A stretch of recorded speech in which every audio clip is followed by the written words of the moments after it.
नमस्कार, one India Hindi में आपका स्वागत है।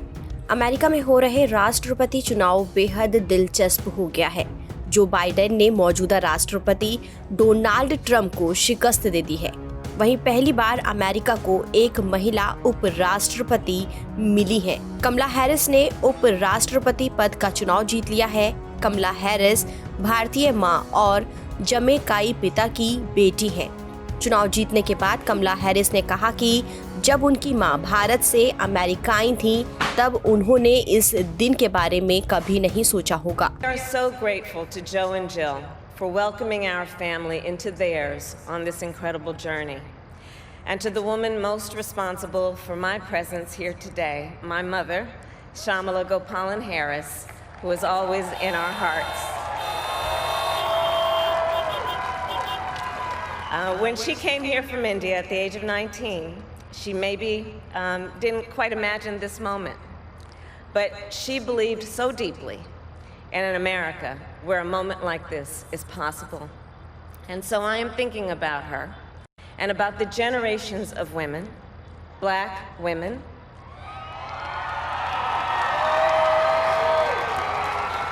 Asian, white, Latina, Native American women who throughout our nation's history have paved the way for this moment tonight. Women who fought and sacrificed so much for equality and liberty and justice for all, including the Black women who are too often overlooked, but so often prove they are the backbone of our democracy.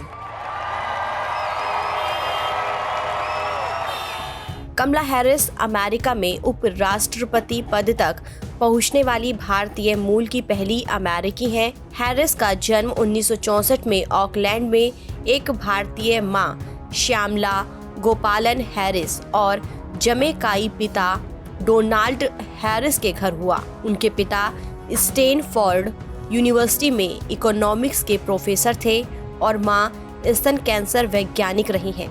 Kamala Harris की मां ने अपने पति से तलाक हो जाने के बाद अकेले ही कमला को पाला। वो भारतीय विरासत के साथ पली बढ़ी। अपनी मां के साथ भारत आती रही। अपने मां पिता की तरह हैरिस भी काफी पढ़ी लिखी है। वो 1998 में ब्राउन यूनिवर्सिटी से ग्रेजुएट हुई। इसके बाद उन्होंने कैलिफोर्निया यूनिवर्सिटी से कानून की डिग्री हासिल की और फिर San Francisco district attorney office join कर लिया, जहां उन्हें करियर क्रिमिनल यूनिट की इंचार्ज बनाया गया। हैरिस का अमेरिका की उपराष्ट्रपति बनने तक का सफर बेहद दिलचस्प रहा। उन्हें सर्वप्रथम 2003 में सैन फ्रांसिस्को के काउंटी की डिस्ट्रिक्ट अटॉर्नी के तौर पर चुना गया था। उसके बाद वो कैलिफोर्निया की अटॉर्नी जनरल बनी। हैरिस ने साल 2017 में कैलिफोर्निया से संयुक्त राज्य सीनेटर के रूप में शपथ ली थी। वो ऐसा करने वाली दूसरी अश्वेत महिला थी। उन्होंने homeland security and government affairs committee, intelligence पर सिलेक्ट कमेटी, जुडिशरी कमेटी और बजट कमेटी में भी काम किया। फिलहाल इस खबर में इतना ही। देश और दुनिया की तमाम खबरों के लिए आप बने रहिए वन इंडिया हिंदी के साथ।